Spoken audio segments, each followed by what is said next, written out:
Shalom and good day all, this is Tehillim29 back again for another DC comic review, and in this comic review I'll be reviewing Vendidi's World of Krypton and, of course, last but not least, Vita Ayala's Static.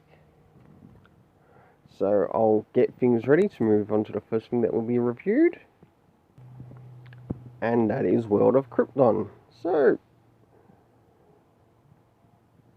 with the first thing, does this cover in any way, shape or form connect to something that's happening inside of the story? Sure enough it does, to which I give it a 7 out of 10. I'll now move to showing some of the internal art around the beginning, middle and the end, as well as covering some of the things that are happening inside of the story. So here's some of the art around the beginning, which I actually quite like. And this is some of the things that are happening in or on Krypton. I'll now jump towards the middle. And as we jump towards the middle, we have a member of the House of Zod being a bit of an a-hole against someone, against the House of Al.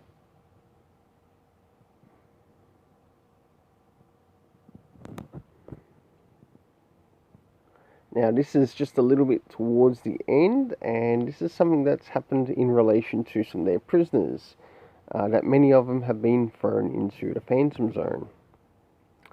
And last but not least, back to some of the members of the House of Al.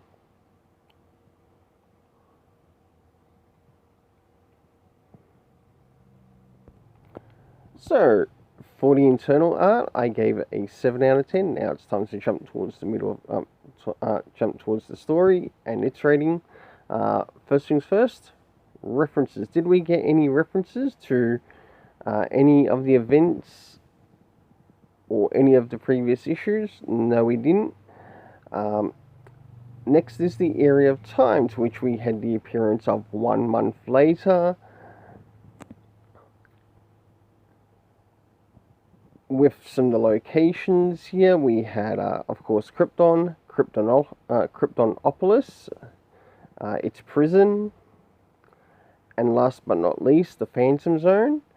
The cast of characters consisting of Jor-El, Lara, Kara, Zor, and 1 House of Zod member. The overall rating I gave this was a 6 out of 10.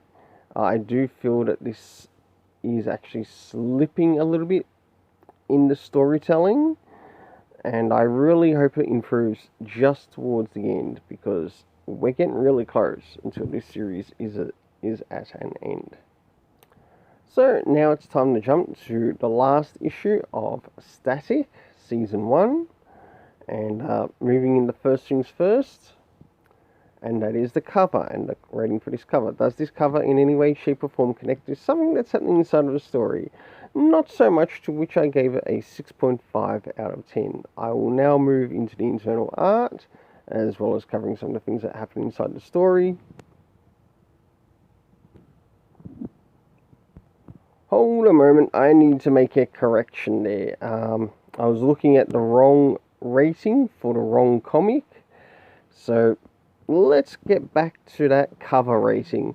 It is not a 6.5, it is actually an 8 out of 10, as I feel it does grasp something that does happen inside of the story. Now we will turn into the internal art.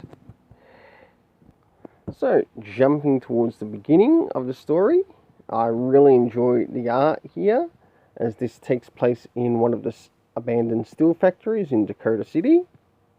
And of course we've got Static there, along with some of his friends and villains. As we jump towards the middle of the story, something happens to Static himself, to which he's sort of overpowered. Care of one of the villains trying to sort of like take him down, and he has to do something to disperse the energy, so not only he isn't harmed, but also his friends aren't harmed. And last but not least, we finish off at the Hawkins household with Virgil and his family members. Really enjoyed that. I thought it was a really nice ending. So for the internal art, I gave it a 7.5 out of 10. Now it's time to move into the rating of the story. So, first things first, did we get any references to any of the previous issues? No, we didn't. But what did we get? In the area of time, we got days later, no indication of how many days later, and we also had another day. So, another day in the life of Static. Moving into the locations, we had the Dakota City Steel Factory, which is abandoned. We also had a bit of a server, and also the Hawkins residence. The cast of characters consisting of Static, of course, who was Virgil. We had Darius, Puff, Derek, Uri Girl, I think it is, and TMZ Jr., to which I gave this story a 7.5 out of 10. I did actually quite like the ending. Until then, let's keep it colourful and have yourself an awesome day.